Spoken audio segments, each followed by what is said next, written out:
एक अल्लाह के बंदे के लिए, नबी पाक अलैहिस्सलाम के गुलाम के लिए ज़रूरी करार दिया है। वो तीन खूबियां हैं, सादगी, आजिज़ी और कनात।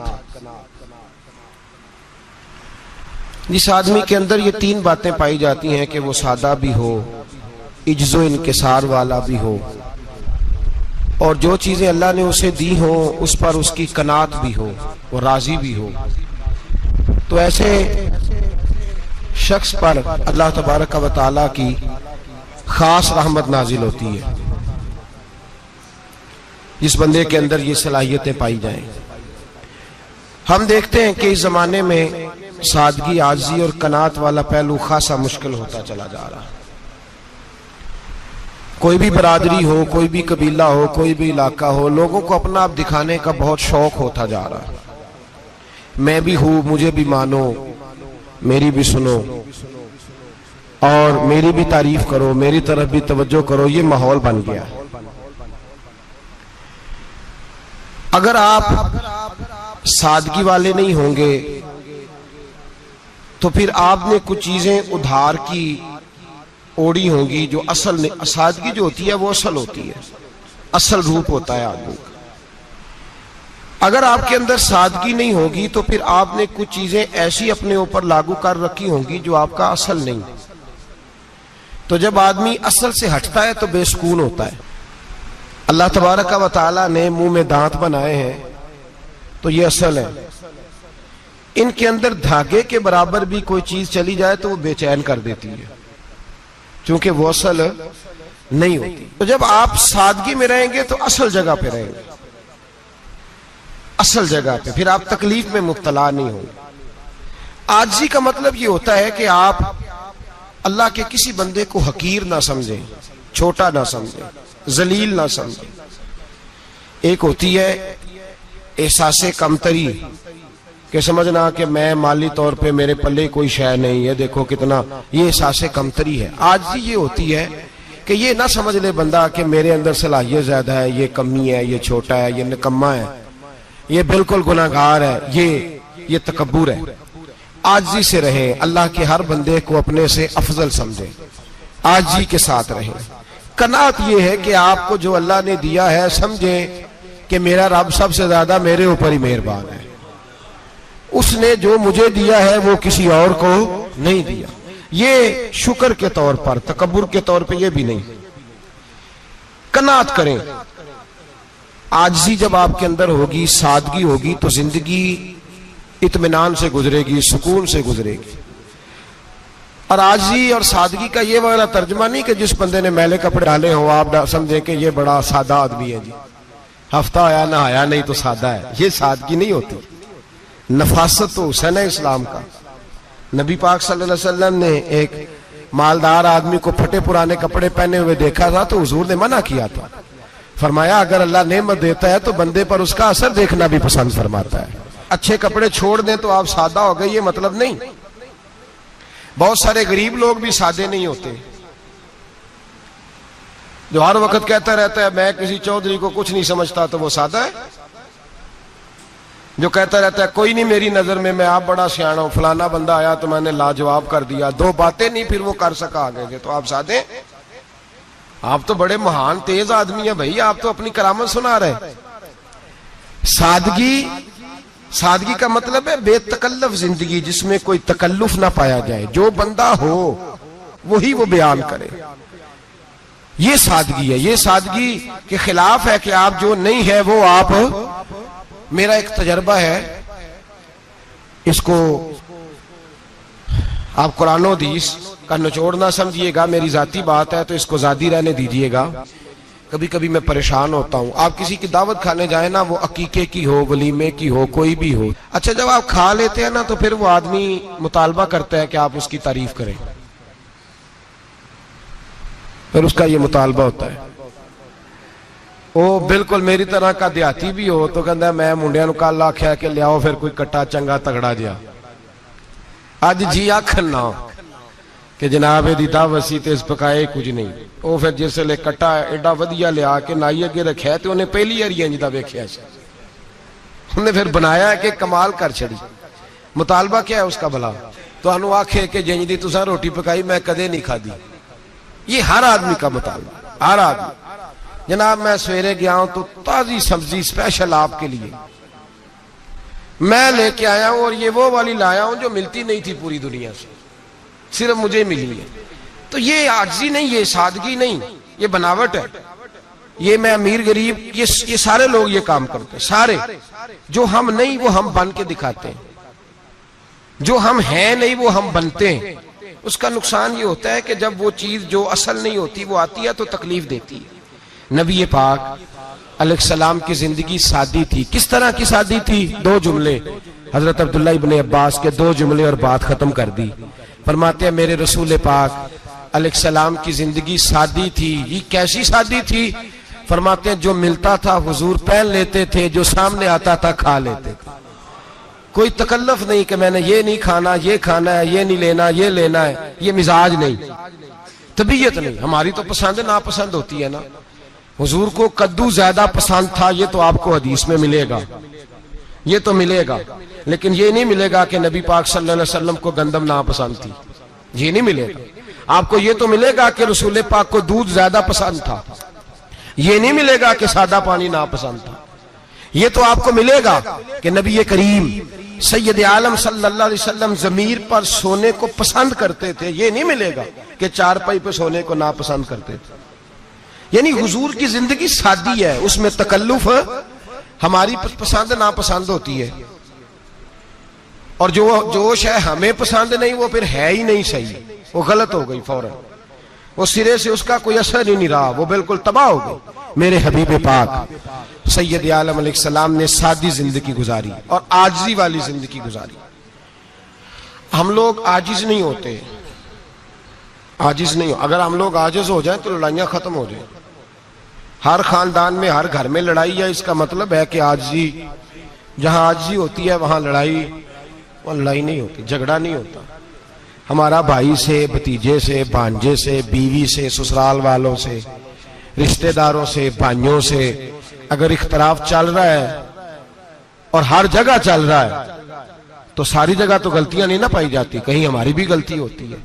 तो ये जो इख्तलाफ चल रहे हैं और सुलह नहीं हो रही, इसकी वजह यह है कि हमारे अंदर आजिज़ी इनकिसारी हो, तो फिर तो झगड़ा ही कोई नहीं। मेरे नबी पाक अलैहिस्सलाम की जिंदगी में आजिज़ी है, इनकिसारी है। इसलिए हुजूर ने कभी लंबी चौड़ी बातें नहीं सुनाई। सहाबा कहते हैं नबी पाक अलैहिस्सलाम तकरीर छोटी करते थे, नमाज लंबी पढ़ते थे। तकरीर, नमाज, हमारी बातें लंबी और नमाजें अल्लाहु अकबर, उल्ट बिल्कुल सिलसिला। नबी पाक अलैहिस्सलाम ने सादगी, आजिज़ी को अपनाया। बहुत गरीब आदमी, बड़ा माड़ा बंदा जो 100 रुपया दिहाड़ी लेता है, और बाहर जब वो दिहाड़ी करने गया है तो वो शाम को जब उसने ना समेटा है ना वो सीमेंट और रेत और वो सारी चीजें, तो वहां वो झाड़ू फेर के आया है। फेरते हैं ना जी मजदूर झाड़ू, ये काम वो करने को तैयार है, पर अपने घर में आके झाड़ू देने को तैयार नहीं वो, इसलिए कि ये उसकी मर्दानगी के खिलाफ है। बाहर जब वो गया है, किसी होटल में काम कर रहा है, टाई पैंट कोट पहन के वो बड़ा अच्छा, वहां अगर उसको बर्तन धोने पड़े तो धो लिए, बल्कि अगर नाराज ना हो जाए बाहर रहने वाले साथी, तो ढेरों लोग बाहर जाके होटलों में बर्तन मांजते हैं, लेकिन वहां उनके रोब को, उनके नाम को कोई धब्बा लगता, लेकिन घर के अंदर जिस बर्तन में उन्होंने खुद रोटी खाई है, अगर उनको ये कह दिया जाए ना कि ये धो लो, तो फिर तो तलाक तक नौबत आ जाती, फिर तो मसला खराब है। फिर तो हो सकता है कि बीवी की अम्मा की भी खैर ना हो, तुझे उसने सिखाया कुछ नहीं, मुझे ही तूने कह दिया उठ जा। ये हमारा हाल है, और है हम सारे आजिज़ मिस्कीन, है हम सारे माड़े गरीब, ये सारा अपनी जगह तय। लेकिन जहां डटना है, बल्कि यूं समझ लें कि जहां रोब ना चला वहां मिस्कीन हो गए, और जहां चल गया अब बादशाह हो गए। मेरे रसूल पाक सैयद आलम अलैहिस्सलाम का उसवा नूर सुनो, सैयदा तैयबा ताहिरा हजरत आयशा सिद्दीका रदी अल्लाह ताला अन्हा फरमाती हैं, हुजूर घर में आते, अगर घर के अंदर झाड़ू देने वाला है तो मुस्तफा ने उठा के काम करना शुरू कर दिया है। ये मामूली बात नहीं। अगर हजरत फातिमा ज़हरा की चक्की पीसने के लिए फरिश्ते आ सकते हैं तो रसूल पाक के घर का काम करने के लिए भी आ सकते हैं। लेकिन मेरे नबी पाक सल्लल्लाहु अलैहि वसल्लम घर में अपने कपड़े धो लेते, फट जाते तो हुजूर सी लेते। यहां तक कि हजरत आयशा फरमाती है, एक दिन हुजूर ने कहा खाना पकाओ, तो मैंने कहा कनीज आटा गूंद रही है। नबी पाक ने मालूमात की तो पता चला कि वो कनीज तो जा चुकी, बीमार थी। फरमाती है हुजूर ने अपने दस्ते मुबारक से आटा गूंदा, नबी पाक ने गूंदा, नबी पाक ने। लगे जो मजदूर शाह ऐसा, न धुन न दौलत सरबराह ऐसा, अरश नशी का जमीन पे घर है, मेरा पैगंबर अजीम तर है। नबी पाक ने आटा गूंदा और आटा गूंद के फरमाया आयशा आओ रोटी पका दो। मैंने आटा गूंद दिया है। ओ भाई मैं बहुत बड़ा नवाब हूं मैं आजिज मिस्कीन, लोगों की मैं कमियां कोताहियां सुनाता हूं, लेकिन अगर जरा सा भी हाथ हिलाना पड़े तो उस वक्त ना जहां रोब चलता है वहां तो चलाना चाहिए ना।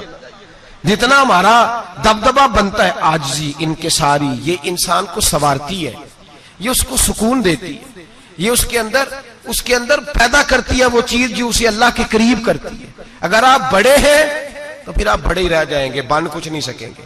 अगर आप में तकब्बुर है तो फिर अना का बुत कायम हो जाएगा, बन कुछ नहीं सकेंगे आप। हर आदमी को अपना आप दिखाने का शौक है, बनाने का शौक है, शोहरत, नामवरी, अपने आप को जाहिर करना, बताना। 1,44,000 सहाबा थे मेरे रसूल पाक के, सारे कहिए सल्लल्लाहु अलैहि वसल्लम। जब हुजूर का नाम सुने तो दरूद पाक पढ़ा करें सल्लल्लाहु ताला अलैहि वसल्लम। 1,44,000 सहाबा थे, काम कर गए, किसी ने नाम नहीं बनाया, काम किया। शायद चंद 100 के नाम किताबों में मिलते हो, बाकियों ने काम किया, नाम पर तवज्जो ही नहीं। और कुछ ऐसे भी थे जो आए नहीं, बात मानी है मेरे नबी पाक की, हजरत वैसे करनी रदी अल्लाह, तशरीफ नहीं लाए, घर रह के भी हुजूर की बात मानी है।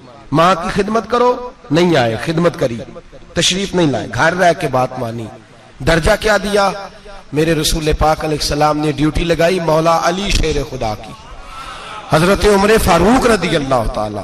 फरमाया मेरा जुब्बा ले जाना और मेरे अवैस से मिलना और उसे कहना मेरी उम्मत की बख्शिश की दुआ मांगे। भाई घर रह के बात मानी, कोई शोरा नहीं, कोई नाम नहीं। इमाम अब्दुल वहाब शौरानी कहते हैं करन के लोग उन्हें रोड़े मारते थे और उनसे पूछते थे तेरा नाम क्या है, तो जनाबे वैसे करनी फरमाते थे अगर तो कयामत में बख्शा गया तो नाम बता दूंगा, और अगर वहीं अड़ गया तो नाम से क्या रह जाएगा, यहां तो लिखा रह जाएगा। और फिर दुआ मांगी, इमाम शौरानी ने लिखा है दुआ मांगी हजरत अवैस करनी ने, ए अल्लाह मैंने जिंदगी छुप के गुजारी है, मुझे जाहिर ना करना। मैं सिरापा मखजन राज था और रहा था मुद्दतों राज में, ये तो तेरा शौक के दीद कशा कशा मुझे खींच लाया मजाज में।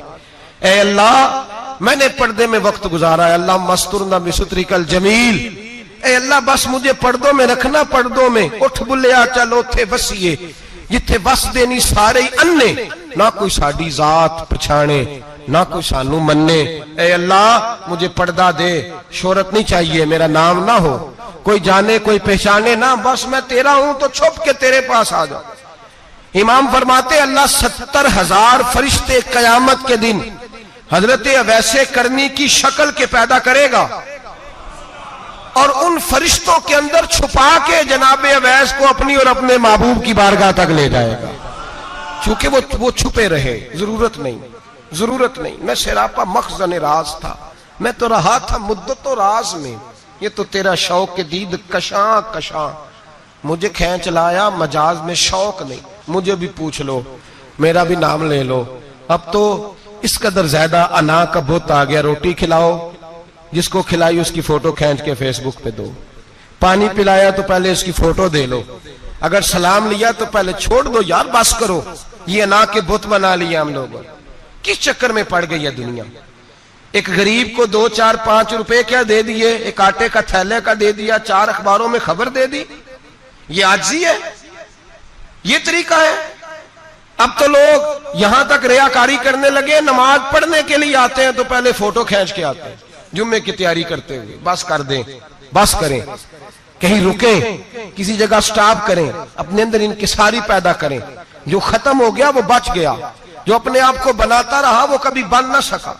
बचा वही जो रब की बारगाह में मिट गया। हमारी तो उम्र गुजर गई है अपने आप को तामीर करते, सारी जिंदगी गुजर गई। मेरा भी नाम लो, 30 साल में रह के आया हूं जी सऊदी अरब के फलाने मोहल्ले में, किसी से मेरा नाम पूछोगे तो पहुंच जाओगे। क्या होते थे आप वहां, क्या नाम पूछे? वहां तो बादशाहों के नाम अब कोई नहीं लेता, मिट गए, जो आए थे चले गए। गखड़ आना तो चौक से किसी से भी पूछ लेना, मैं भी होता हूं, क्या होते हो? यहां बड़े लोग थे जिनका तूती बचता था, खत्म हो गए। तू और मैं भी जाने वाले, और जमाना आएगा, मिटने के लिए दुनिया आई है। अगर दुनिया में खुद ब खुद अपने आप को मिटा के रखोगे तो अल्लाह इज्जत अता फरमाएगा। हम तो इतना खड़े हुए हैं कि बहनों से, भाइयों से, ससुराल से, रिश्तेदारों से कट गए हैं बिल्कुल, इसलिए कि बुत नहीं टूट रहा अंदर का। मेरे नबी पाक सैयद आलम अलैहिस्सलाम के गुलाम बड़ा कुछ थे, पर उनकी जुबानों पे कभी कुछ होने का जिक्र नहीं आया। बड़ा कुछ थे वो, बड़ा कुछ थे। हजरत अबू बकर सिद्दीक रदी अल्लाह, बड़ा कुछ थे ना, क्या बात थी।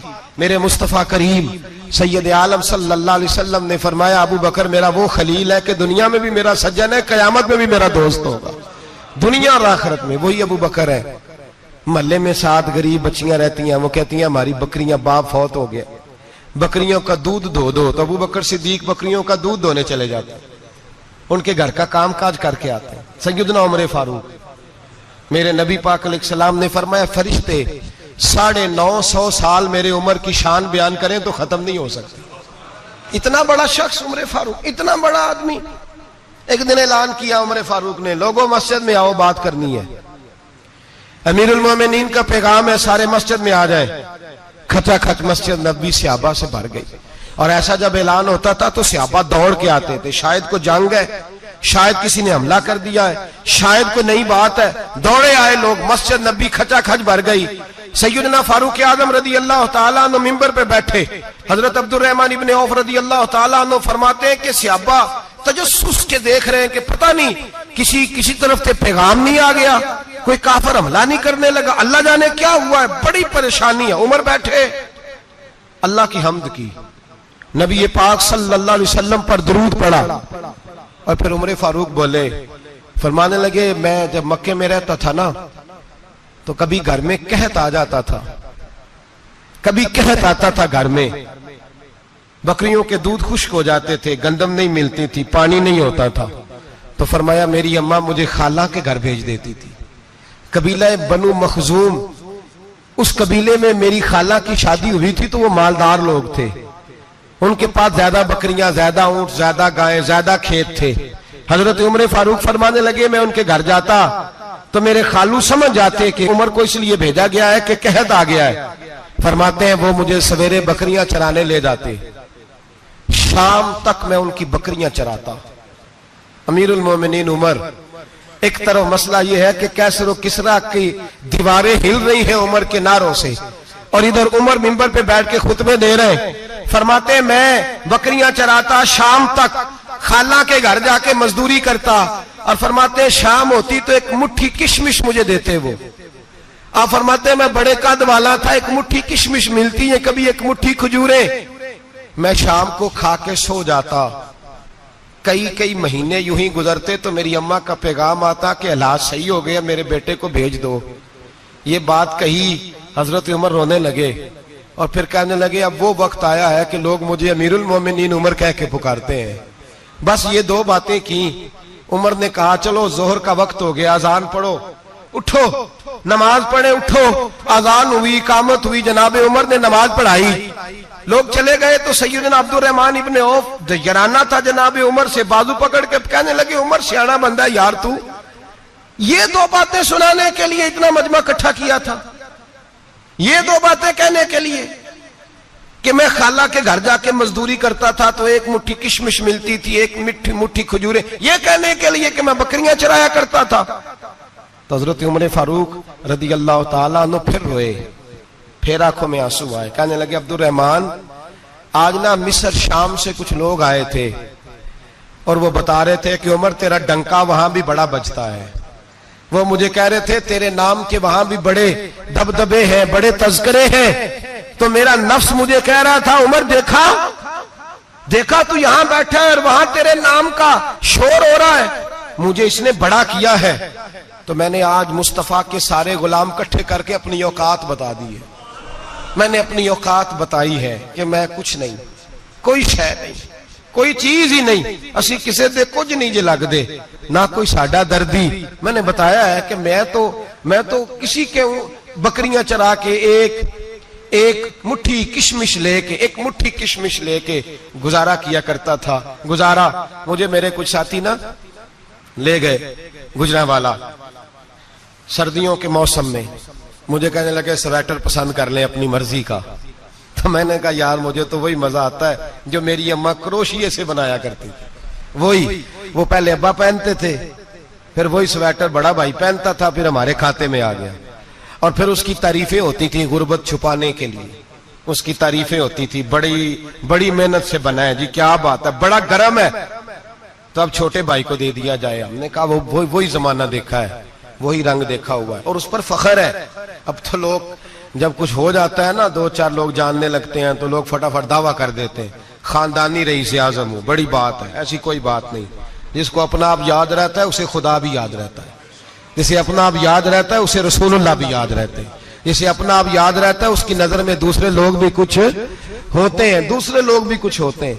मैं उम्रे के लिए, हज के लिए जाता रहता हूँ, रब मुझे अपने फजल से बुला लेता है। तो मैं एयरपोर्ट से नीचे उतरा तो एक साहब मेरे जानने वाले थे, दौड़ के आए और मुझे कहने लगे क्या बात है, सुना है इस दफा आप सऊदी एयरलाइन से आए, सीधा मदीना शरीफ आए, क्या बात है आपकी। और मैंने कहा साहब छोड़ दें, मैं भी जब पहली दफा आया था तो मैं भी बड़ा घूर घूर के एयरपोर्ट देखता था, मैंने कभी देखा जो नहीं था, मैं बड़ा घूर घूर के देखता था, कोई ऐसी बात नहीं है। ये निजाम कुदरत है, बादशाह के फैसले हैं, वो जब चाहता है जिस तरह के चाहता है फैसले फरमा लेता है। तो ये उसके फैसलों की बात है। हम लोग ना जिस हैसियत पे होते हैं वहीं रह जाते हैं, पिछली बात भूल जाते हैं। इसलिए हम चाहते हैं जो भी हमें मिले झुक के मिले, जो भी आए। और ये मेरा आपका सबका मुश्तरका मामला है। मेरे नबी पाक सल्लल्लाहु ताला अलैहि वसल्लम ने सहाबा से पूछा तुम्हें बताऊं जन्नत के बादशाह कौन होंगे? जन्नत के आम लोग नहीं, जन्नत के, बोलिएगा जरा, जन्नत के अल्लाह बादशाह। जन्नत में तो जाना बड़ी बात है, हुजूर जन्नत का भी बादशाह। इब्ने माजा में लफ्ज है, तुम्हें पता है जन्नत के बादशाह कौन होंगे? तो मेरे मुस्तफा करीम सल्लल्लाहु ताला अलैहि वसल्लम के गुलामों ने कहा हुजूर हमें नहीं पता। तो हुजूर ने फरमाया जन्नत के बादशाह वो लोग होंगे जिन्हें दुनिया में कोई भी नहीं जानता था, जिनके कपड़े सादे होते थे, जो गरीब लोग होते, जो सिफारिश करते थे तो उनकी कबूल कोई नहीं करता था, जो किसी के साथ जाते थे तो उनको मानता कोई नहीं था। वो जन्नत के बादशाह होंगे, बादशाह।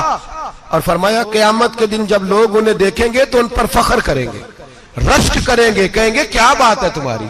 यहां तो शौक ही बड़ा है, गरीबों ने भी पोस्टर बनाए हुए हैं, डाकुओं, लुटेरों, चोरों की तस्वीरों के साथ लगवाए हुए, अपने आप को बड़ा करने के लिए। आज ही इख्तियार करें, आज ही इख्तियार करें, अपने आप को मिटाने की कोशिश करें। रब करीम के बंदे आगे बढ़ बढ़ के अपना आप दिखाते नहीं, बड़ा शौक है, पहले फोटो खिंचा लो, बाकी बातें बाद में होंगी, पहले वीडियो बना लो, बाकी कुछ और बाद में होगा। पहले अब तो परसों तरसों मुझे एक मौलाना कहने लगे कि आपसे मैंने, वो यहाँ जुमा पढ़ने आते हैं कभी कभी, मेरे दोस्त हैं, कहते हैं आपसे मैंने सुना था कि अगर कोई उस नबी पाक का फरमान है, अगर कोई नजराना दे तो उसको ले लो, अगर कोई तोहफा दे तो उसको, हुजूर ने फरमाया ले लो, अगर तुम्हें को देता है, अपनी मर्जी से, मांगना मना है, खुद दे दे तो ले लो, वरना एक वक्त आएगा तुम मांगोगे तुम्हें मिलेगा नहीं, जब को दे दे तो ले लो। कहने लगे आपने कहा था को दे दे, तो उस वक्त से मैं कोई सूट देता है मुझे मेरी मस्जिद का नमाजी तो मैं ले लेता हूं, कोई मुझे कोई और शायद देता है तो मैं आपसे सुन के, तो अगर मेरी मस्जिद का नमाजी सूट पकड़ाते साथ फोटो भी खींचे तो फिर मेरे लिए क्या हुक्म है? वो खुशबू की डब्बी देते हुए साथ फोटो भी खींचे, फिर मेरे लिए क्या हुक्म है? कहने लगे रमजान में ये हाल हुआ है कि लोग कपड़े दे रहे थे और फोटो खींच रहे थे, क्या चक्कर है, कहां चले गया? गरीब आदमी की इज्जत नफ्स को कुचल डाला पकड़ के। एक जोड़ा साल के बाद इमाम को दिया, उसकी भी तस्वीर खींच के फेसबुक पे दे डाली, ये हमारी आजिज़ी है, ये हमारा प्यार है, ये हमारा अंदाज है। भाई ये हम गलत रास्ते पे, गलत डगर पे चल निकले, हमें वापस आना पड़ेगा। मेरे नबी पाक अलैहिस्सलाम ने आजिज़ी को पसंद किया। हुजूर शोहरत से, नामवरी से दूर रहते। नबी पाक अलैहिस्सलाम ने आजिज़ी, इनकिसारी और सादगी और कनात इनको अपना के रखा, सीने से लगा के। ये नहीं कि माल नहीं आया, बहरीन से लाखों दिनार आए हुजूर के जमाना ज़ाहिरी में। तबूक के बाद फतूहात हुई तो लाखों दिनार आए, लेकिन हजरत आयशा कहती है हमारे घर में 4 दिन के बाद ही रोटी पकी है, हमने एक वक्त ही खाना खाया। लाखों रुपया आया है, पर हमारे घर के अंदर जो खाना आया है वो सिरका ही आया है। हमने रात अगर रोटी बच गई है तो सवेरे उठ के रात वाली खाई है। हमारे घर के अंदर वही हालात रहे, इसलिए कि मेरे नबी पाक अलैहिस्सलाम ने फरमाया मैं तुम्हारी दुनिया से हासिल करने नहीं आया, मैं तो मुसाफिर की तरह वक्त गुजारने आया। हम ज्यादा के चक्कर में निकले तो बड़ा कुछ कुचल के आ गए। बड़ा कुछ आजी जब पैदा होती है, इनकिसारी जब पैदा होती है, जब तवाज़ो आती है, फिर इंसान बनता है, फिर वो समझता है, फिर उसके अंदर तब्दीली आती है, फिर वो। और बुजुर्ग फरमाते हैं आजी वाले को नमाज में भी लज्जत आती है। वरना तो किसी ने पूछा था, एक शायर इस्लामाबाद में रहते थे, तो उनसे किसी ने पूछा कि आपका शहर किस तरह का है। उन्होंने कहा मेरा उस शहर अदावत में बसेरा है जहां लोग सजदों में भी लोगों का बुरा सोचते हैं। मेरा उस शहर अदावत में बसेरा है जहां लोग सजदों में भी लोगों का, नमाज पढ़ते हुए कहते हैं देखो कितनी बू आ रही है इससे, कपड़े नहीं बदल के आया। नमाज पढ़ते हुए भी साथ वाले के बारे में बुरा सोच रहे। जब आजी सैयद अहमद कबीर रिफाई रहमतुल्लाह ताला अलैह, ये सिलसिला रिफाइया के शेख हैं, आला हजरत रहमतुल्लाह अलैह ने इनकी बड़ी तारीफ लिखी है फतावा रज़विया में। मिस्र के अंदर सिलसिला रिफाइया और शाज़िलिया, बहुत सारे लोग इस सिलसिले में मुरीद हैं। सैयद अहमद कबीर रिफाई इतने बड़े सूफी थे कि मेरे मुस्तफ़ा करीम सल्लल्लाहु अलैहि वसल्लम के रोजे पर हाजिरी देने गए। नबी पाक की बारगाह में हाथ दुआ करें अल्लाह हम सबको वहां हाजिरी नसीब फरमाए, अल्लाह हम सबको बार बार ये मौके अता फरमाए। सैयद अहमद कबीर रिफाई हाजिरी देने गए तो जब नबी पाक के गुम्बद पे पहुंचे तो कहने लगे या रसूलल्लाह मैं कब्र देखने नहीं आया, मैं तो दीदार करने आया। हुजूर ये तो ज़ियारत में करता रहता था, दीदार करने आया। ये कह के रोने लगे। इतनी देर रोए कि मेरे मुस्तफ़ा करीम ने अपना दस्ते मुबारक कब्र से बाहर निकाल दिया, हाथ मुबारक बाहर आया। 10,000 लोगों ने देखा। कितने लोगों ने? अब यहां भी लोगों को शक होगा जी कैसे बाहर आया, तो बुखारी सुना देता हूं, मसला जरा हल हो जाए। मस्जिद नबी की तामीर हो रही थी, तामीर तो कहते हैं कि दीवार नहीं, तामीर करते वक्त ना एक दीवार गिरी, ये बुखारी के लफ्ज है। दीवार गिरी तो एक पैर बाहर आ गया। पैर को देखा तो कहते हैं हाथ रखते थे तो उसमें बिल्कुल ऐसे था जैसे खून साइडों पे हो गया, बिल्कुल जिंदा। शोर हो गया कि ये नबी पाक का कदम मुबारक है, हुजूर का। बहुत सारे लोग इकट्ठे हुए, उलमा को बुलाया, पैर देखा तो कहने लगे नबी पाक का नहीं, ये तो सैयदना फारूक आजम का है। जब ये कहा ना फारूक आजम का है तो फिर एक शोर उठा कि ये हाल है उनके गुलामों का तो सरकार का आलम क्या होगा। ये हाल है उनके गुलामों का तो फिर सरकार का आलम। ये बुखारी है। तो जिंदा है वल्लाह, तो जिंदा है वल्लाह, मेरी चश्मे आलम से छुप जाने वाला। सैयद अहमद कबीर रिफाई इतने बड़े, नबी पाक सल्लल्लाहु अलैहि वसल्लम ने दस्ते मुबारक बाहर निकाला, 10,000 लोगों ने देखा। किसी ने हजरत सैयद अहमद कबीर रिफाई से पूछा कि बाबा इतना बड़ा दर्जा, इतना बड़ा मकाम कैसे मिला? तो बाबा जी कहने लगे जिंदगी में कभी किसी को हकीर नहीं समझा, किसी को कभी हकीर, कभी किसी को अपने से कमतर नहीं समझा। तो अल्लाह ने देखे ना, अगर आप नहीं समझेंगे तो उसके लिए भी आपको उन्वान मिल जाएंगे, और अगर समझना है अपने आप को बड़ा तो उसके लिए भी मौके मिल जाते हैं। हजरत शफीक बल्खी बहुत बड़े सूफी बुजुर्ग हुए, पर नौजवान थे, जवानी में ही अल्लाह ने बड़ा मर्तबा दिया। हजरत अब्दुल्ला बिन मुबारक बूढ़े थे, दोनों एक महफिल में इकट्ठे हुए। अब बगदाद सारा मानने वाला था और दोनों का मानने वाला था। आखिर में दुआ बुजुर्ग कराया करते थे महफिल के इख्तिताम पर। हजरत शफीक बल्खी जनाब अब्दुल्ला बिन मुबारक से कहने लगे आप दुआ करें, आप दुआ करें, आप बुजुर्ग हैं। अब जिसने जो मानना है उसे उसके लिए उन्वान भी मिल जाएगा। हजरत सैयदना अब्दुल्ला बिन मुबारक कहने लगे, बेटे तू दुआ कर, तेरी उम्र थोड़ी है, तेरे गुनाह भी थोड़े हैं, तेरी उम्र थोड़ी है, तेरे गुनाह भी थोड़े हैं। तो सैयदना शफीक बल्खी कहने लगे, नहीं हुजूर आप दुआ करें, आपकी उम्र ज्यादा है तो नेकियां भी तो ज्यादा ही है ना, नमाजें भी तो आपकी ज्यादा है ना, रोजे भी तो ज्यादा, रमजान भी तो आपकी उम्र में ज्यादा है ना, आज भी तो आपने ज्यादा। अगर आपने किसी को अपने से बड़ा समझना है तो उन्वान आपको मिल जाए, छोटा समझना है तो उसके लिए भी उन्वान आपको। बात तो ये है कि आप क्या करना, अगर आप किसी को हकीर समझना चाहते हैं तो बात खत्म हो गई। सैयद अहमद कबीर रिफाई फरमाते हैं, जिंदगी भर कभी किसी को हकीर नहीं समझा। अल्लाह की सारी मखलूक की क्या बात है। अल्लाह कुरान में कहता है, इन्नल्लाह ला यस्तही अन यदरिबा मसलन मा बऊदतन फमा फौकहा। अल्लाह शर्म नहीं करता कि एक मच्छर की मिसाल बयान करे या उससे भी कमतर। अल्लाह मच्छर की बात करता है इतना बड़ा होके, वो कहता है मैं करूंगा, मेरी मखलूक जो है मेरी तो हजरत अहमद कबीर रिफाई फरमाने लगे, मैंने कभी किसी को हकीर, बोलिए कभी किसी को हकीर। हम लोगों के पास उन्वान बड़े हकीर समझने के लिए, हम समझ लेते हैं। अमीर आदमी कहता है गरीब मेहनत क्यों नहीं करता, मेहनत करे अमीर हो जाएगा, उन्वान हुआ कि ना तनकीद करने का। 4 बच्चे हैं, करें कमाई अमीर हो जाएंगे, अब वो हकीर समझ रहा है गरीब को। गरीब भी अमीर को हकीर समझता है, वो भी कहता है जो इसने कमाया सारा ही हराम है, जायज एक पैसा नहीं, उसने भी हकीर समझ लिया। यानी वो ये कह रहा है कि मैं हलाल खाता हूं, ये अमीर हराम खाते हैं, तो बात खत्म हो गई। उसने भी हकीर समझ लिया, इसने भी हकीर समझ लिया। अब उन्वान ही था ना, अगर उन्वान बदल लेते तो बात बन जाती। अमीर अगर ये कहता कि मैं इस गरीब की मदद करूंगा इसलिए कि पैसे मेहनत से नहीं मिलते, खुदा के फजल से मिलते हैं, तो वो ये ना कहता कि ये मेहनत करता तो आगे चला जाता। और गरीब अगर समझता इस बात को तो ये ना कहता अमीर सारे हराम ही खाते हैं, वो कहता भाई रब ने जो मेरे लिए पसंद किया मुझे दिया, जो इसके लिए पसंद किया इसे दिया, बात खत्म हो गई, झगड़ा खत्म। उन्वान तो मिल जाएगा आपको, मुस्बत भी और मनफी भी। तो अच्छी बात नहीं कि मुस्बत इख्तियार करें।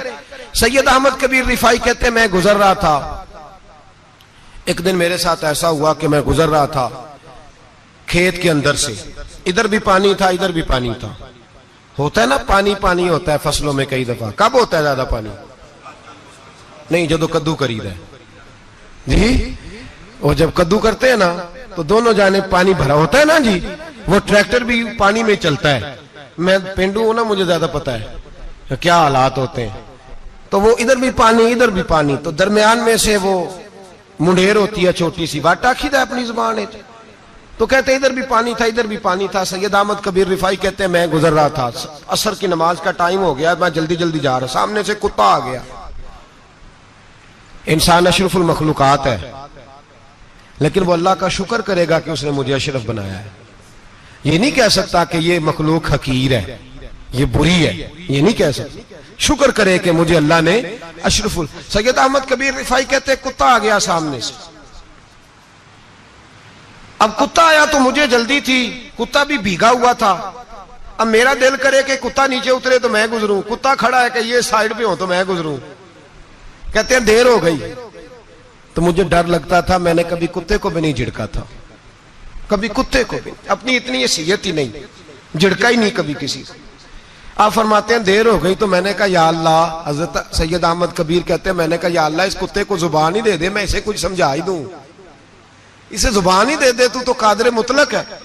उसे जुबान दे दी तो मैंने कुत्ते से कहा नीचे उतर जा, मैंने नमाज पढ़नी है। तो कहने लगा बाबा जी आप उतर जाए, आप उतर जाए, आप उतर जाए, मैं क्यों उतरूं? तो सैयद अहमद कबीर रिफाई कहते हैं मैंने उससे कहा कि बात यह है कि मेरे ऊपर नमाज फर्ज है, तेरे ऊपर फर्ज नहीं, तो मैंने नमाज पढ़नी है।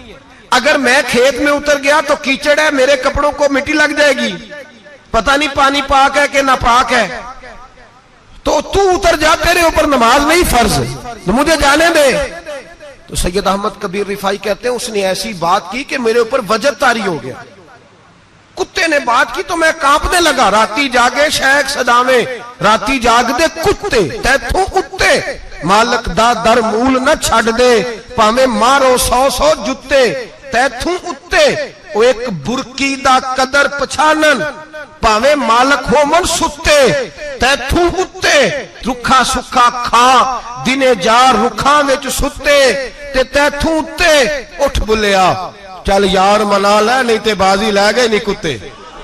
उठ बुलिया चल यार मना लै नहीं ते बाजी लै गए कुत्ते ते तैथू उत्ते। सैयद अहमद कबीर रिफाई कहते हैं वो मुझे कहने लगा आप उतर जाए, तो मैंने कहा भाई मेरे ऊपर नमाज फर्ज है, तेरे ऊपर फर्ज नहीं, तू उतर जा, मेरे कपड़े आलूदा हो जाएंगे तो क्या करूंगा। तो कहते हैं उसने बात की तो मैं घबरा गया और छलांग लगा के मैं खेत में उतर गया। मुझे कहने लगा बाबा जी कपड़े अगर आपके कीचड़ से आलूदा हो गए तो पानी से साफ हो जाएंगे, और अगर मुझे हकीर जान के आपका दिल आलूदा हो गया तो 7 समुद्रों से भी साफ नहीं होगा। कपड़े पानी से धुल जाएंगे और दिल अगर तकब्बुर से आलूदा हुआ तो 7 समुद्रों से भी सही हो सकता ना ना ना। हकीर नहीं जानना, ना मौलवी को, ना सूफी को, ना दरवेश को, ना खेत में काम करने वाले को, ना पट्टे पे मजदूरी करने वाले को, ना गाड़ी का शीशा साफ करने वाले को, ना तेल डालने वाले को, ना किसी को हकीर ना जान, ना किसी के हाल पे तंज कर, ना किसी के गम का मजाक उड़ा, वो जिसे चाहे जैसा नवाज दे। ये मिजाज लुत्फ रसूल है। ना कोई आया लेके चला गया, कोई उम्र भर भी ना पा सका। मेरे मौला तुझसे गिला नहीं, ये तो अपना अपना नसीब है। भाई हकीर नहीं जानना। सैयद अहमद कबीर रिफाई फरमाते हैं वो कुत्ता तो गुजर गया, मैं दौड़ा घर गया, जाके मैंने गुस्ल किया, कपड़े बदले। फरमाते हैं पहले भी मैं असर पढ़ता था, पर आज जब नमाज पढ़ी तो बड़ा ही मजा आया। मैं सर सजदे में रखूं मेरा उठाने को जी ही ना चाहे, मैं रुकू में जाऊं तो मेरा सर उठाने को दिल ही ना चाहे। मेरा दिल करे आज मगरिब लेट हो जाए, आज सूरज देर से गुरूब हो, मैं आज सारा दिन असर ही पढ़ता रहूं। भाई जब तू आजिज़ी वाली पढ़ता है, जब तू इनकिसारी वाली पढ़ता है, जब तू हजरत सैयदना मुआविया बिन खुतैज रदिया, एक हजरत मुआविया बिन सुफियान है, एक मुआविया बिन खुतैज सहाबी है, वो कहते हैं मैं जंग फतह करके आया तो सख्त गर्मी का मौसम था, मुझे पता था कि उमर फारूक दोपहर को आराम कर रहे होंगे। आप फरमाते मैं मस्जिद नबी में बैठ गया, एक बच्ची जनाब उमर के घर से निकली तो मुझे कहने लगी मुआविया आपका नाम है? मैंने कहा हाँ। अंदर जाके जनाब उमर को बताया तो उमर दौड़े आए, और जब आए तो सर पे टोपी कोई नहीं, पैरों में जूता कोई नहीं। कहने लगे मैं तेरा इंतजार कर रहा था, आज मुझे उम्मीद थी तू आएगा, तूने बताया क्यों नहीं? तो मैंने कहा हुजूर मुझे पता है रात सारी आप चेहरे पे कपड़ा डाल के मदीने की गलियों में रहते हैं, तो दोपहर को आप आराम करते होंगे, इसलिए मैंने कोशिश की कि आपको बेदार ना करूं, आप आराम कर रहे होंगे, इसलिए ये मैंने कोशिश की कि मैं बैठता हूं मस्जिद में आराम करता हूं, जब आप आएंगे तो देखी जाएगी। हजरत उमर फारूक ने जलाल किया, फरमाया तू मुझे गाफिल समझता है कि मैं सो जाऊंगा? और आप फरमाने लगे मैं कौम का खादिम हूं जिसकी इतनी ज्यादा रियाया हो वो सो जाए चुप करके, मैंने जवाब नहीं देना अल्लाह की बारगाह में? फरमाया मेरे अमीरों की तरह सोने जागने के वक्त मुकर्रर नहीं, मैं कौम का खादिम हूं, जिस वक्त भी आया करो मुझे जगा लिया करो, मुझे कब्र में जाके खुदा को भी जवाब देना है, मोहम्मद मुस्तफा को भी जवाब देना है। मेरे भाई याद रखे जब ये चीजें पैदा, और फिर हमने इन तकल्लुफात में, मैंने कई दफा ये बात बयान की है, अब तो लोग रिश्ते करते हैं तो डीसी कॉलोनी में किराए का मकान खरीदते हैं, 2-4 गैरों की गाड़ियां मंगा के दरवाजे के आगे खड़ा करते हैं, रिश्ता हो जाता है बड़ा घर देख के, और जब शादी के चौथे दिन पता चलता है कि ये किराए का मकान था, तो रिश्ते मकानों पे कायम नहीं होते, एतबार पे कायम होते हैं। वो एतबार टूटता है तो जिंदगी भर कायम नहीं होता दोबारा। जो आप हैं आप वही रहें, जो आप नहीं है वो कभी बनने की कोशिश ना करें। और मेरे अजीज ये भी याद रखें आजिज़ी आपको सवार देगी, और वैसे भी हम अल्लाह के हुजूर जाने वाले, अगर पर्दों में छुप के चले जाएंगे तो बच जाएंगे, और अगर हम अपना आप दिखाते ही रहें, सारी जिंदगी इसी चक्कर में रहें कि मुझे भी पूछो, मुझसे भी मुशावरत करो, मेरी भी बात सुनो, तो ये अना की दौड़ तो खत्म ही नहीं होती। हिर्स सिर्फ पैसे की नहीं होती, हिर्स हवस शोहरत की भी होती है। और नबी पाक सल्लल्लाहु अलैहि वसल्लम ने इसको भी बयान फरमाया है कि ये जो तेरे अंदर चीज पैदा होती है ना, मैं जाना जाऊं पहचाना जाऊं, इससे भी अपने आप को बचा। सहाबा के बाद जिस शख्स की खिलाफत सबसे मजबूत हुई वो हजरत उमर बिन अब्दुल अजीज थे। इतनी बेहतरीन खिलाफत की कि लोगों को हजरत उमर का जमाना याद आ गया। हजरत उमर बिन अब्दुल अजीज इराक में रहने वाली एक औरत थी।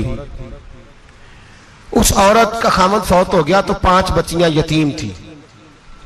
वो इराक से चली और जनाब उमर बिन अब्दुल अजीज के पास आई कि आप मेरी बच्चियों का वजीफा लगा दें।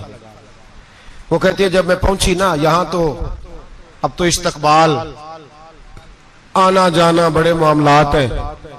अब तो बच्ची की बारात आए और 5, 7, 10, 20 लोग दरवाजे पे खड़े ना हो तो बारात नाराज हो जाती है, कहते हमारा इस्तकबाल ही किसी ने नहीं किया। तो इस्तकबाल तो अब इस तरह है जिस तरह नशा नहीं होता, ये इस्तकबाल की हालत है, अमीरों से लेके गरीबों तक। मुझे पूछा ही नहीं, किसी ने कुर्सी नहीं दी, आगे नहीं बिठाया, अब ये वाला मामला है। और मैं मेरी तरह के लोग, नेक लोगों की बात नहीं करता। अब तो हम देखते हैं फुला मौलाना का इस्तकबाल हो रहा है, फुला के लिए लोग खड़े हो रहे हैं, नारे लग रहे हैं। और अब तो मैं देखता हूं ऐसे ऐसे हाथ लहराते हैं सूफी और दरवेश कहलाने वाले, जैसे सियासी लीडर लहराया करते हैं। ये क्या तरीका हुआ? ये कौन सा तर्ज जिंदगी? मेरे नबी पाक सल्लल्लाहु अलैहि वसल्लम ने फरमाया जो ख्वाहिश करे कि मैं आऊं और लोग खड़े हों वो तो जहन्नमी है, तो दोज़खी है। सारे वही तरीके हम इख्तियार करते जा रहे हैं, वही प्रोटोकॉल है हर जगह। वो लोग जिनके दरवाजे खुले होने चाहिए थे वहां भी हर वक्त के लिए मामला तय हो गए। याद रखें मेरे नबी पाक अलैहिस्सलातु वस्सलाम ने जो तालीमात दी, हजरत उमर बिन अब्दुल अजीज रहमतुल्लाह ताला अलैह। औरत कहती है मैं पहुंच गई, मैंने लोगों से पूछा घर कहां है, तो कहा वो जहां बोरी लटक रही है ना बाहर, टाट का पर्दा लगा हुआ है, वो हजरत उमर बिन अब्दुल अजीज का घर है। कहती है मैं दरवाजे पर दस्तक दी, एक औरत ने दरवाजा खोला तो मुझे बीबी जान के अंदर बुलाया। तो उनके घर के अंदर जब मैं दाखिल हुई तो बड़ा सारा सेन था, एक तानिम कुआं लगा था, एक तरफ एक बड़ा दरख्त था और एक छोटा सा बनाई हुई थी जगह बर्तन धोने के लिए। और बीबी ना बर्तनों को मिट्टी लगा के साबुन लगा के बैठी हुई थी, काम कर रही थी वो औरत। मुझे उसने दरख्त के नीचे बिठाया, पानी पिलाया। कैसे आई हो? मैंने कहा अमीरुल मोमिनीन से मिलना है। कहने लगी बैठो थोड़ी देर में आ जाते। कहती थोड़ी, मैंने समझा घर की कोई मुलाजमा है, मैं बैठ गई। थोड़ी देर गुजरी, फिर दस्तक हुई, उस बीबी ने उठ के दरवाजा खोला। तो जब वो शख्स अंदर आए तो कहने लगी बड़ी देर से बर्तनों को साबुन लगा के बैठी हूं, कहां रह गए थे? कहती है वो साहब कहने लगे बस जरा मसरूफ हो गया था, दौड़े गए, कुएं से पानी निकाला, बीबी को दिया, उसने बर्तन धोए। कहती है फिर थोड़ा सा सिरका और एक रात की रोटी वो लाई, उस शख्स ने खाई। मैंने कहा कि ये दोनों घर के मुलाजम है, मियां बीवी काम करते हैं। जब वो खाना खा चुके तो वो औरत मेरे पास आई, कहने लगी उठ के मिल लो अमीरुल मोमिनीन से। मैंने कहा कौन अमीरुल मोमिनीन? तो कहने लगी कब से तो आए हैं, ये जिसने कुएं से पानी निकाला यही मुसलमानों का अमीर है, और ये जिसने दरख्त के नीचे बैठ के सिरके से रोटी खाई है यही है। ये फरिश्तों की दास्तान नहीं, ये वो लोग हैं। मैं रात को भी कह रहा था एक जगह पे कि ये लोग जो है ना जिनका आप रोज शिकवा करते हैं हुकूमतें बड़ी खराब हैं, ये कोई नहीं खराब, बिल्कुल खराब नहीं। जितने सियासी लीडर है सारे सही हैं। खराब वो लोग हैं जो इन्हें वोट दे के लीडर बनाते हैं, बिल्कुल खराब नहीं। मैं तो इनके हक में होता जा रहा हूं। नाराज हो गए ना आप लोग? अल्लाह करे तुसी हो जाओ तो अगले इलेक्शन च सियाने भी हो जाओ, आमीन तो कह दे। मैंने कोई मशवरा नहीं देना, इसलिए कि मेरी नजर में कोई ऐसा शख्स नहीं जिसके लिए मैं आपसे कह सकूं कि वोट दें। और हम तो ऐसी बात करें तो कई लोग नाराज होकर चले जाते हैं, लेकिन कोई परवाह नहीं, इसलिए कि ये दीन मेरे नबी पाक का दीन सिर्फ मस्जिद का दीन नहीं। इंशाअल्लाह आइंदा जुम्मे नजरिया पाकिस्तान बयान करूंगा और बताऊंगा कि पाकिस्तान का मतलब क्या, ला इलाहा इल्लल्लाह मुहम्मदुर रसूलुल्लाह सल्लल्लाहु अलैहि वसल्लम। हुजूर का जो कुरान नाफज होगा मस्जिद में, वो कुरान कचहरी में भी नाफज होगा इंशाअल्लाह। और वो कुरान नाफज होने आया है, असेंबलियों में वही कुरान नाफज होगा इंशाअल्लाह। और यही चिराग जलेगा तो रोशनी होगी। बयान करेंगे और डट के बयान करेंगे, आपको बताएंगे। बस जो बात समझा रहा हूं फिल वक्त वो समझे। मुजरम वो नहीं जो बड़ा बन के लूटता है, मुजरम वो है जो उसको सपोर्ट करता है, जिसने उसे बड़ा बनाया है। ये याद रख लें। हमारी कोई बचत नहीं होगी, हमसे पूछा जाएगा। हम सारे कचहरी में खड़े होंगे, अल्लाह सवाल करेगा कि तुम बताओ तुम इनके मददगार क्यों बने थे, तुम सपोर्ट क्यों करते थे, ये पूछा जाएगा और हमने जवाब देना है। बहरहाल आम दाम पर सरे मतलब जनाब उमर बिन अब्दुल अजीज रहमतुल्लाह अलैह के वो बीबी गई तो कहने लगी कि ये अमीरुल मोमिनीन है। कहा वो उठ के हाजिर हुई, कहा हुजूर मैं इराक से आई हूं, मेरा खामद फौत हो गया, मेरी 5 बेटियां हैं, वजीफा लगा दे। वो बीबी कहती है मेरा दिल था कि यतीम बच्चियों का 100 दिनार साल का लगा देंगे तो बड़ी बात है। कहती है जब मैं उनके पास गई तो हजरत उमर बिन अब्दुल अजीज को बताया तो वो रोने लग गए और मुझसे माफियां मांगने लगे। मैंने कहा हुजूर आप क्यों माफी मांगते हैं? तो कहने लगे इसलिए माफी मांग रहा हूं कि तू मेरी रियाया में थी और तेरी 5 बच्चियां यतीम थी, तुझे खुद चल के आना पड़ा है। मेरा काम था तेरी खबर लेता, माफ कर दे अल्लाह की रिजा के लिए। उन्होंने वजीफा लिखना शुरू किया तो मेरी एक बच्ची का 1000 दिनार साल का लिखा। मैंने कहा अल्लाह तेरा शुक्र है। फिर दूसरी बच्ची का 1000 लिखा तो मैंने कहा अल्लाह तेरा शुक्र है। तीसरी का 1000, चौथी मैंने कहा शुक्र है। जब चौथी का लिखा तो मैंने कहा अल्लाह आपका इकबाल बुलंद करे, अल्लाह आपको हमेशा इसी तरह फलता फूलता रखे। कहते हैं जनाब उमर बिन अब्दुल अजीज ने कलम रख दिया, फरमाने लगे मैं 5वीं का वजीफा नहीं लिखूंगा, 4 बहनों से कहना बांट के इसे भी दे दे। कहा हुजूर क्यों? आप फरमाने लगे जब तक तू अल्लाह का शुक्र अदा कर रही थी मैं भी रब से जुड़ा हुआ था और अल्लाह से डर के लिख रहा था। अब तूने मेरी तारीफ की है, अब मेरी जात आ गई है। अब मैं अगर ये वजीफा लिखूंगा तो इससे अल्लाह राजी नहीं होगा, इससे मेरे नफ्स में रिया पैदा होगी। अब मैं 5वीं का नहीं लिखूंगा, जा और जाके इराक के गवर्नर को दे। बीबी कहती है मैं घोड़े पे बैठी और मैं चंद दिनों के बाद इराक पहुंची। जब सवेरे आके मैंने वालिए इराक को रुका दिया तो वो चीख मार के रोया। मैंने कहा क्या हुआ? तो कहने लगा बीबी आज रात को हजरत उमर बिन अब्दुल अजीज का इंतकाल हो गया, फौत हो गए, तो इंतकाल कर गए। कहती मैं भी तड़प के रोई। मैंने कहा मेरी यतीम बच्चियों का क्या बनेगा? तो वो गवर्नर कहने लगा तेरे वजीफे जारी रहेंगे, तुझे मिलते रहेंगे। तो कहने लगी कैसे? कहने लगा मैं अगर तो गवर्नर रहा तो तेरा वजीफा जारी रहेगा और अगर गवर्नरी से उतर भी गया तो मैं जाती तौर पे मालदार हूं, फिर भी तेरी बच्चियों के माहाना पैसे पहुंचते रहेंगे। मैंने कहा तू क्यों देगा? कहती है वो रो पड़ा। कहने लगा अगर अमीर हजरत उमर बिन अब्दुल अजीज जैसे हो तो फिर अल्लाह गवर्नरों के दिलों में भी रहम डाल दिया करता है, फिर मेरे जैसे लोगों को भी वो बदल देता है। हजरत उमर बिन अब्दुल अजीज घर आए, 3 बेटियां थी। एक को आवाज दी, वो आई तो उसने मुंह पे हाथ रखा है। दूसरी को आवाज दी, वो आई तो मुंह पे हाथ रखा है। तीसरी को आवाज दी तो मुंह पे हाथ रखा है। आपने अपनी बीवी से कहा कि ये बच्चियां मुंह पे हाथ क्यों तीनों ने रखा हुआ, क्या बात है? तो बीबी रो पड़ी, कहने लगी 4 दिन हो गए मेरी बेटियां प्यार से रोटी खा रही हैं। 4 दिन हो गए, उनके मुंह से बदबू आती है, इसलिए वो आपके सामने आती हैं तो मुंह पे हाथ रख लेती हैं। 4 दिनों से बीबी रो रही है। हजरत उमर जलाल में आ गए। आप फरमाने लगे तू ये रो रही है, तू रोई है, तूने मेरे घर में रह के अल्लाह की नाशुक्री की है, तू शुक्र अदा नहीं करती कि 3 वक्त प्याज और रोटी तुझे घर की 4 दीवारी के अंदर मिल जाता? रो रही है और मैं आ मेरे साथ बाहर निकल, तुझे वो लोग दिखाऊं जो झोपड़ियों में रहते हैं और मांग के खाते हैं। आ तुझे दिखाऊं। इतनी नाशुक्री कि घर के अंदर प्याज पहुंच रहा है, रोटी पहुंच रही है और तू कहती है मेरी बेटियां प्याज से खाती हैं, शुक्र कर फाके नहीं काटने पड़े। फिर अगले लफ्ज कहे तो रो पड़े। फरमाने लगे मैंने तो मुस्तफा के वो हालात भी सुने हैं जिसमें कई दिन बीबी फातिमा ने फाके किए। तू घर के अंदर प्याज पहुंच रहा है, तो अभी भी सादगी, आजिज़ी और कनात नेमत थी इन लोगों की। हमारे यहाँ रोज शिकवा है, किस बात का? गाड़ी कोई नहीं। रोज रोना है, किस बात का? बंगला कोई नहीं। रोज रोना है, किस बात का? बैंक बैलेंस कोई नहीं। 10 जोड़े क्यों नहीं ईद पे आए? और ये सिर्फ औरतों का मसला नहीं, हमारे अंदर भी ये बात बदरजे औला। हम रोज अपने आप को मिस्कीन कहते हैं, गरीब कहते हैं। रब रब कर दे